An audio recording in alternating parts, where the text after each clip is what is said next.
திருவண்ணாமலை மத்திய கூட்டுறவு வங்கியில் கவரிங் நகைகளை அடமானம் வைத்து 3 கோடி ரூபாய் மோசடி நடைபெற்றிருக்கிறது.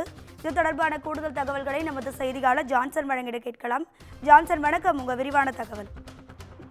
ராதிகா, திருவண்ணாமலை மாநகருக்கு உட்பட்ட பைபாஸ் சாலையில் காந்தி நகர் 3வது தெருவில் மாவட்ட மத்திய கூட்டுறவு வங்கி செயல்பட்டு வருகிறது. கூட்டுறவு வங்கியில திருவண்ணாமலை மாவட்டத்தில் முழுவதும் உள்ள வாடிக்கையாளர்கள் இந்த வங்கியில் கணக்கு தொடங்கி நகைகளை அடகு வைத்து வந்தனர். இந்த வகையில திருவண்ணாமலை மங்கலம் அடுத்த கருமாம்பட்டி கிராமத்தை சேர்ந்த ராமதாஸ், திருவண்ணாமலை அடுத்த அரடாப்பட்டு கிராமத்தை சேர்ந்த ஏழுமலை ஆகிய இருவரும் கடந்த ஆண்டு கவரிங் நகைகளை வைத்து பணம் பெற்றுள்ளனர்.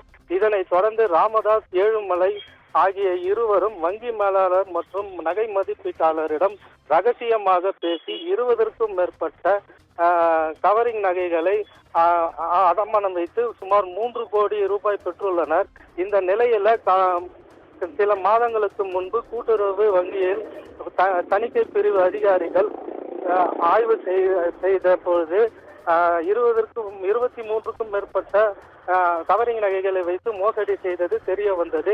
இதனைத் தொடர்ந்து வங்கி மேலாளர் விஜயலட்சுமி மற்றும் நகை மதிப்பீட்டாளர் கோபிநாதன் மற்றும் வங்கி பணியாளர்கள் உடந்தையாக இருந்தது தெரிய வந்தது.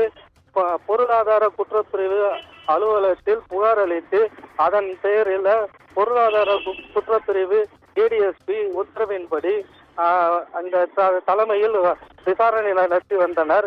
இந்த விசாரணையில் கவரிங் நகைகளை வங்கியில் அடகு வைத்து சுமார் 3 கோடி ரூபாய் மதிப்பீட்டில் மோசடி செய்தது தெரிய வந்தது.